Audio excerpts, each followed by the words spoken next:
Hello my lovely students, welcome back to our channel all about NCERT. I hope that you all are good and fine. Yes, we have completed our history first chapter, which is from trade to territory. Today I am having your third chapter, which is ruling the countryside. Sorry, we have completed second chapter because first chapter was for you, how, where and why. This is a question with which you should think that why should we study history, right? So today we are going to do ruling the countryside, and believe me dear student, this chapter is very interesting one, so you have to watch the video till the end.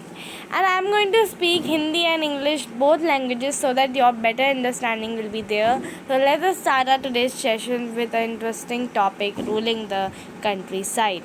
So dear student, what I am going to do is that I am going to first read one topic, यानी कि मैं एक topic पकड़ूंगी जैसे the company becomes the divan, and then I have made my notes. I will read from that.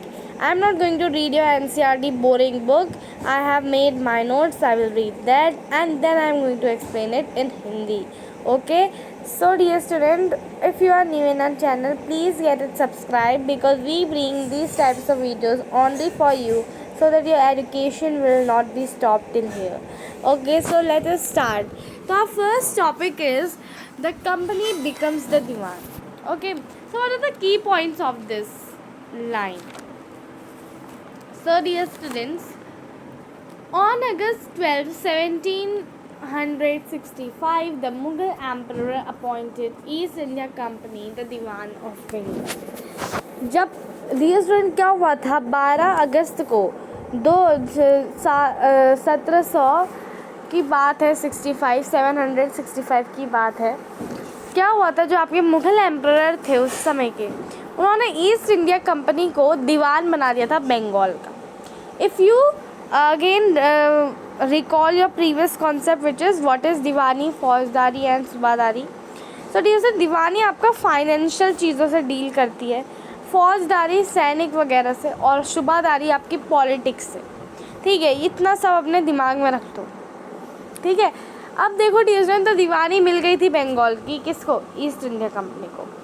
The painting was made as Robert Clive wanted to record the memorable events in Clive life. तो अब जो painting बनाने का जो आदेश था वो Robert Clive ने दिया था, क्योंकि रॉबर्ट क्लाइव ये पेंटिंग रखना चाहते थे, क्योंकि उनको पता था कि ये उनकी ज़िंदगी का बहुत ही ज़्यादा अच्छा पल है. उनको दीवानी मिल गई बंगाल की, और उससे उनका क्या क्या फ़ायदे होंगे यही सब दर्शाने के लिए उन्होंने पेंटिंग बनवाई, ताकि फ्यूचर में वो उसे देखें कि भाई हमने कितना बड़ा अचीवमेंट किया है. Right. The grand of Deewani was one such event in the British imagination. As Diwan, the company became chief financial administrator of the territory under its control. तो अब दीवान जब उसे मिल गई थी, यानी कि कंपनी को दीवानी मिल गई थी, तो अब वो चीफ फाइनेंशियल एडमिनिस्ट्रेटर बन गई थी टेरिटरी का. ठीक है, अब now they had to organise their land and administration of revenue. तो अब उन्हें अच्छी तरह ऑर्गेनाइज़ करना है, भाई रेवेन्यू कहाँ से आ रहा है, कैसे हम अपना भी प्रॉफिट बनाएं, कैसे जनता को भी मतलब फ़ायदा हो. अब तो वो मतलब दीवान मिल गया ना, वो दीवान बन गए ना वो, है ना. तो अब देखो, now this had to be done in the way that could yield enough revenue to meet the growing expenses of the company. भाई अभी भी इन लोगों को इंसानियत नहीं रही इनके मन में, ये अभी भी यही सोच रहे हैं भाई as a trader, as a company हम कैसे अपना प्रॉफिट करें, कैसे हमारे जो एक्सपेंसेस हैं वो सब हम हटाएंगे दीवानी जो हमें मिली है बंगाल की. A trading company had also to ensure that it could buy the products it needed and sell what it wanted. Trading company को ये भी इंश्योर करना पड़ता है कि भाई वो कौन से प्रोडक्ट खरीद रही है और कौन से प्रोडक्ट वो बेच रही है. Being an alien power, it needed to specify those who in the past had ruled the countryside and enjoyed the authority and prestige. Local powers had to be controlled, but those who had held they could not be entirely eliminated.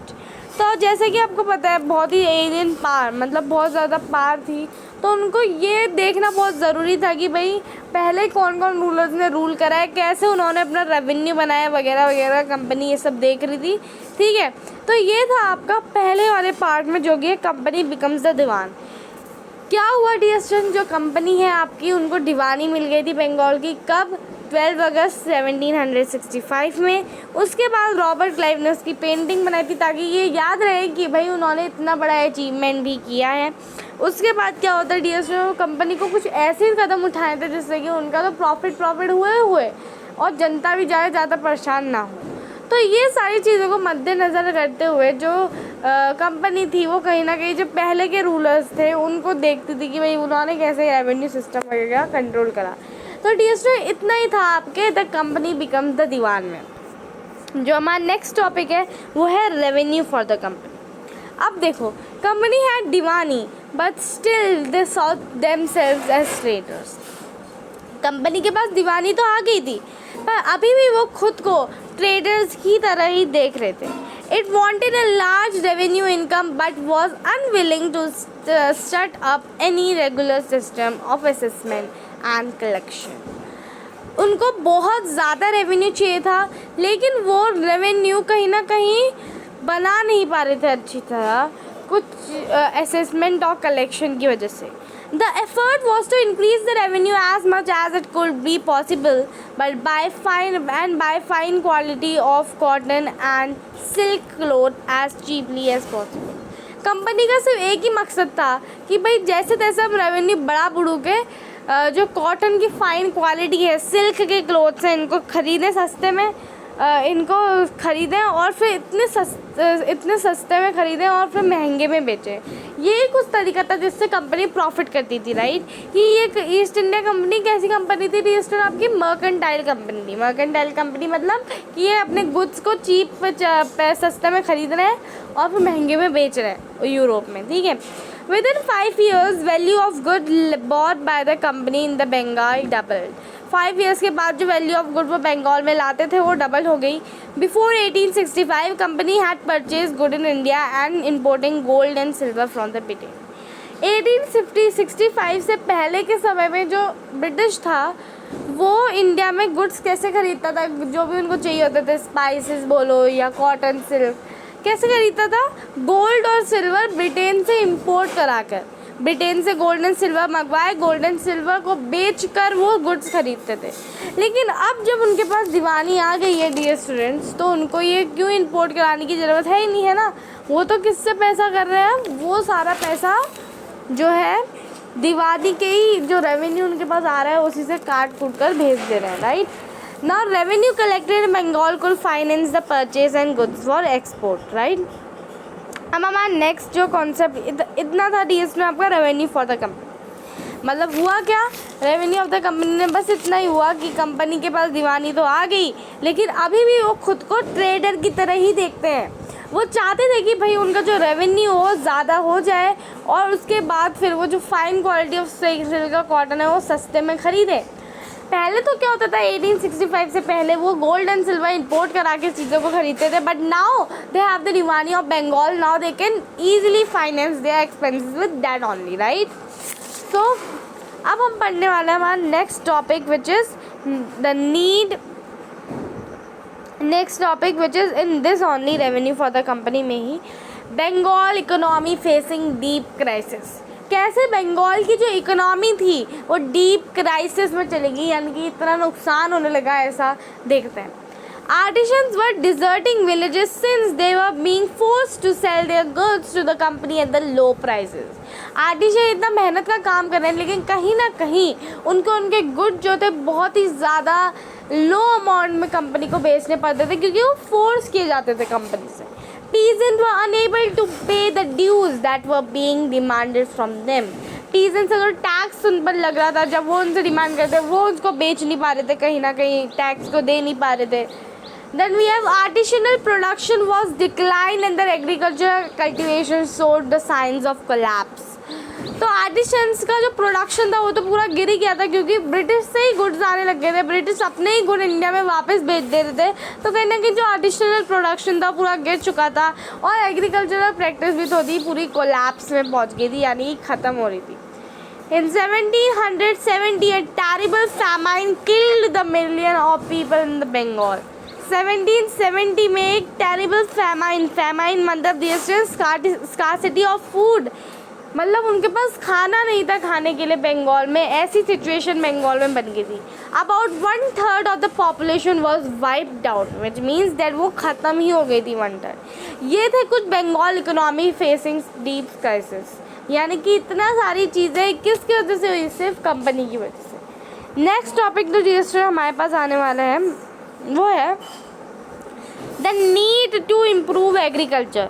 ऐसी क्या चीज़ हो गई जिससे कि हमें agriculture को ठीक करने की, जो ये ब्रिटिशर्स हैं इनको थोड़ा दिमाग आ गया कि भाई हमें एग्रीकल्चर को ठीक करना चाहिए। Most of the company officials began to feel that the investment in the land had to be increased and the agriculture had to be improved. ज़्यादातर जो कंपनी के लोग थे उनको ये लगने लगा कि भाई अब बहुत ज़्यादा हो गया, अब हमें क्या करना चाहिए, थोड़ा जो इन्वेस्टमेंट है लैंड में करना चाहिए और एग्रीकल्चर को इम्प्रूव करना चाहिए। After 2 decades of debates of the company finally introduced the permanent settlement in 1793। तो अब जब इतना सारा उन्होंने क्राइसिस देखी, भाई ये सब चीज़ें हो रही है, तो हम एक काम करते हैं, कुछ इसका सॉल्यूशन ढूंढते हैं, क्योंकि हमें एग्रीकल्चर को इनकरेज करना चाहिए। तो उन्होंने परमानेंट सेटलमेंट नाम की एक स्कीम 1793 में लॉन्च करी। तो by the terms of settlements the rajas and taluqdar were recognised as zamindar. तो राजा और जो तालुकदार थे उनको उन्होंने ज़मींदार बना दिया और उनसे कहा जाता था कि वो रेंट जो है, जो पीजेंट्स है रेंट वो कलेक्ट करे और उसके बाद फिर वो रेवेन्यू वो कंपनी को दे। यानी कहीं ना कहीं they were asked to collect the rent from the peasant and pay the revenue to the company, right. The amount to be paid was fixed permanently and it was not to be increased ever in the future. Permanent settlement में dear student जो गलती Britishers से यही हुई कि उन्होंने क्या करा, उन्होंने, मैं ब्रिटिशर्स के व्यू में बता रही हूँ, मतलब हमारे लिए तो जो है हो गंदा ही रहा था, पीजेंट्स का तो गंदा ही था, कहीं ना कहीं ज़मींदार को इसमें बहुत ज़्यादा प्रॉफिट होता है। देखना कैसे होता है। तो देखो ब्रिटिशर्स ने क्या करा, ब्रिटिशर्स ने परमानेंट सेटलमेंट लगाया ताकि एग्रीकल्चर को थोड़ा इम्प्रूवमेंट मिले, राइट। लेकिन कहीं ना कहीं उन्होंने एक फिक्स्ड अमाउंट करी थी कि भाई एक फिक्स्ड अमाउंट उन्होंने तय कर दी, उन्होंने कहा इतना रेवेन्यू हमारे पास आना चाहिए तो आना चाहिए, and this was the condition, ठीक है, कि भाई इतना अमाउंट हमें चाहिए तो चाहिए रेवेन्यू के तौर पे। तो उसमें क्या होता था, वो जो तालुकदार और राजास होते थे उनको ज़मींदार उन्होंने बना दिया था, उनसे कहा था कि तुम रेंट कलेक्ट करो पीजेंट से, या पीजेंट यानी कि जैसे फार्मर्स, और उसके बाद फिर हमें रेवेन्यू पे करो, ठीक है। It was felt that this would ensure regular flow of revenue into the company's coffers and at the same time encourage zamindars to invest in improving the land। तो इसका मकसद जो ब्रिटिश चाहते थे इस वाले सिस्टम से कि रेगुलर फ्लो ऑफ जो रेवेन्यू है वो बने रहे कंपनी में, और इसी समय जो ज़मींदार हैं वो किस में इन्वेस्ट करें, इम्प्रूविंग लैंड में। वो अपना ही पैसा जो रख रहे हैं वो थोड़ा इम्प्रूविंग लैंड में भी लगाएं, राइट। ज़मींदार will benefit from increase production from the land. और ज़मींदार कैसे बेनिफिट कर रहे थे, इंक्रीज प्रोडक्शन कैसे, since the revenue demand of the state will not increase, revenue demand तो इंक्रीज होगी नहीं क्योंकि एकदम फिक्स रेवेन्यू रखा हुआ है ना। तो बस ज़मींदार किससे बेनिफिट करने वाले थे, प्रोडक्शन ऑफ लैंड से, ठीक है। क्यों, क्योंकि जो पैसा उनको मिल रहा है, अब ब्रिटिशर्स ने तो कहा है कि भाई हमें तो बस इतना अमाउंट चाहिए। अब ज़मींदार ने ज़बरदस्ती करके अगर पीजेंट से ज़्यादा पैसा मांग लिया, उन्होंने ब्रिटिशर्स को उतना पैसा दे दिया जितना ब्रिटिशर्स को चाहिए परमानेंट, राइट। लेकिन जो पैसा बच गया वो पैसा किसने ले लिया, ज़मींदार ने ले लिया, राइट। अब देखो द प्रॉब्लम, अब प्रॉब्लम क्या है, प्रॉब्लम ये I that company official soon discovered that the zamindar were in fact not investing in the improvement of the land। Company official को रियलाइज हुआ कि भाई ज़मींदार जो है वो तो इम्प्रूविंग जो लैंड है उसकी क्वालिटी इम्प्रूव करने में वर्क कर ही नहीं रहे। The revenue that had been fixed was so high that the zamindar found it little difficult to pay. तो अब जो था रेवेन्यू इतना हाई फिक्स करा था कंपनी ने, कंपनी को क्या चाहिए ट्रेड करने के लिए, रेवेन्यू चाहिए ना, ठीक है। तो ज़मींदार को तो ये दिक्कत होती थी कि वो कैसे उस रेवेन्यू को पे करें, राइट। कोई ज़मींदार अच्छे ज़मींदार भी होते हैं ना जो इतना पैसा कमाना नहीं चाहते, right. Anyone who failed to pay the payment lost his zamindari. यानी कि कोई ऐसा जो रेवेन्यू पे नहीं कर पाया, वो अपनी ज़मींदारी खो देता था। मैनी ज़मींदार वर सोल्ड ऑफ जो भी बहुत सारे ज़मींदार थे, वो सिर्फ इसलिए उनको हटा दिया जाता था क्योंकि वो कंपनी को रेवेन्यू जो है पे नहीं करना है। ठीक है, नेक्स्ट डियर स्टूडेंट है situation change in 19th century में। डियर स्टूडेंट, जो सिचुएशन थी वो टोटली आपकी चेंज हो गई थी। क्या हुआ 19th सेंचुरी में ऐसा? The prices in the market rose and the cultivation slowly expanded. जो मार्केट के प्राइस थे, original price they rose up, मतलब उनका भाव जो था बढ़ गया था, और सारी जो कल्टिवेशन थी वो बहुत स्लो एक्सपेंड हो गई थी। ठीक है, मतलब बढ़ गई थी। This meant that the increase in the income of ज़मींदार but no gain for the company। इससे क्या हुआ? ज़मींदार को तो फ़ायदा हुआ क्योंकि भाई कल्टीवेशन बढ़ रही है, उनको तो उनका पूरा पैसा मिल रहा है जो उन्होंने लेंट भी किया था पीजेंट और वगैरह को। कहीं ना कहीं कंपनी का गेन इसमें नहीं हो रहा था। Since the company could not increase the revenue demand that had been fix permanent. क्या हुआ? क्योंकि कंपनी अपना रेवेन्यू बढ़ा नहीं सकती थी, उन्होंने तो परमानेंट सेटलमेंट लगा रखा था, राइट? उनकी तो वैल्यू फिक्स थी। 19th सेंचुरी से पहले का जो समय था, उस समय ज़मींदार को प्रॉब्लम हो रही थी और उस समय पीजे सबको प्रॉब्लम हो रही थी, राइट? लेकिन 19th सेंचुरी के बाद सिचुएशन चेंज हुई। क्या हुआ ऐसा? वहाँ पे कल्टीवेशन जो है, मार्केट का प्राइसेस बढ़ गए, एक्सपेंड हो गया कल्टीवेशन, सिर्फ ज़मींदार को फ़ायदा हुआ लेकिन कंपनी को कोई भी फ़ायदा नहीं हुआ। अब ज़मींदार were not have an interest in improving land. ज़मींदार को अब लैंड को इम्प्रूव करने में इंटरेस्ट नहीं था, उनको तो उनका अच्छा खासा पैसा मिल रहा है, बस हो गया। Some had lost their land in the earlier years of settlements. Others now saw the possibility of earning without trouble and risk of investment. तो पहले तो बहुत सारे लोगों ने अपने जो लैंड थे वो खो दिए थे, लेकिन अब सबको पॉसिबिलिटी लग रही है कि भाई अब हम अर्न कर सकते हैं विदाउट रिस्क ऑफ इन्वेस्टमेंट। यानी कि अगर हमने इन्वेस्टमेंट जो है किसको दिया भी है, ज़मींदार कह रहे हैं कि अगर हमने इन्वेस्टर किसी को दिया भी है तो अब हमें उसका हमें वो अपना मिल जाएगा, क्योंकि कहीं ना कहीं मार्केट का प्राइस इतने बढ़ गए हैं, कल्टीवेशन बढ़ गई है, तो कहीं ना कहीं पैसा फार्मर्स भी कमा रहे हैं, हमको अपना प्राइस मिल जाएगा। तो अब उनको कोई मतलब नहीं है कि भाई लैंड इम्प्रूव हो रहा है कि नहीं हो रहा है। As long as zamindars to give out the land to tenants and get rent, they were not interested in improving land। तो ज़्यादा ज़मींदार क्या कर रहे थे, वो लैंड में टेनेंट्स और रेंट ले रहे थे और उसके बाद फिर वो आराम से अपना पैसे वैसे कमा रहे थे, उनको लैंड इम्प्रूव करने से ज़्यादा कुछ मतलब नहीं रहा था। One the other hand in the village the cultivator found the system extremely oppressive. ज़मींदार को जिस जगह फ़ायदा हो रहा है वहीं पे डियर स्टूडेंट्स जो आपके विलेज है और कल्टीवेटर वगैरह है, इनको बहुत ही ज़्यादा ऑपरेसिव लग रहा है ये system. The rent he paid to the zamindar was so high and his right on the land was insecure. यानी कि अगर उसने रेंट जो ज़मींदार ने उसको दिया है वो पे नहीं करा तो कहीं ना कहीं उसके जो लैंड थे वो ले लिए जाते थे, right? the rent he had to often take loan from the money lender। अब लैंड को उनको पे करना है, राइट? तो उनको लोन मनी लेंडर से लेने लिए जाते थे, ठीक है? मनी लेंडर से उन्होंने लोन दिया, उसको उन्होंने ज़मींदार को तो दे दिया, लेकिन अगर वो मनी लेंडर को लोन देना नहीं दे पाए तो उनका लैंड में से उनको ही फेंक दिया जाता था और वो लैंड मनी लेंडर का हो गया था। तो कहीं ना कहीं इतनी सारी प्रॉब्लम्स आ रही थी। अब डियर स्टूडेंट हमारा नेक्स्ट टॉपिक कौन सा है? A new system is devise, ठीक है? तो अब इसमें क्या हुआ? An English man name Holt Mackenzie ने एक नया सिस्टम इंट्रोड्यूस किया in new system which came to effect in 1822 में। ये वाला जो हॉल्ट मैकेंजी ने सिस्टम डिवाइस किया, ये 1822 में किस में आ गया? वर्क में आ गया, ठीक है डियर स्टूडेंट्स?